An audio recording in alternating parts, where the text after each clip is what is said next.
I'm Lynn Fuentes. What I'll be talking about is using the integral map to re-see chronic illness on both a personal and a collective level. When we think about illness, we usually see it as separate from ordinary life. People who are ill step out of the mainstream, and then when they're better, they step back in. If they don't get better, they stay on the side. We also see illness as pretty much wholly negative. Who wants to be sick, especially permanently sick? The odd thing about this is that, like death, illness is coming for all of us, if it hasn't already. More than 50% of people have at least one serious chronic illness: diabetes, cancer, heart disease, multiple sclerosis, ME/CFS, and so on.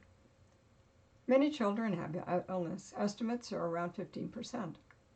More adults do. Chronic illness is not just an end-of-life experience. So why do we push it out of sight and out of our consciousness, even those of us who have a more integral and inclusive view of things? Are there ways to integrate it more fully into our experience, and thus to integrate the excluded people who have it? People with illness are frequently discriminated against, but that fact is little recognized. On a larger scale, what is illness all about? Does it have a purpose in our individual or our collective lives? Is there something we can learn from it? It clearly causes us to look at life differently, often more deeply. And because we lose access to what most people can use as distractions, like friends, work, or social life, we're forced to let go and focus on what's really important.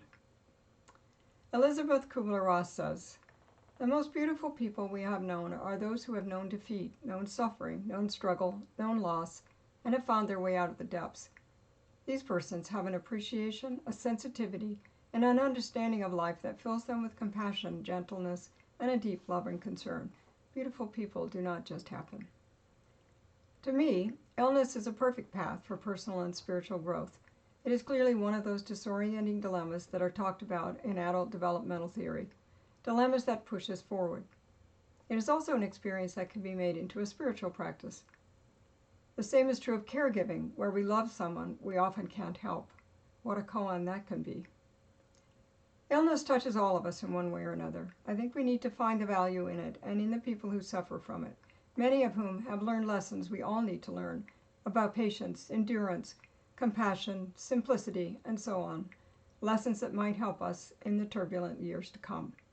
I hope you join me for a deeper dive into these issues.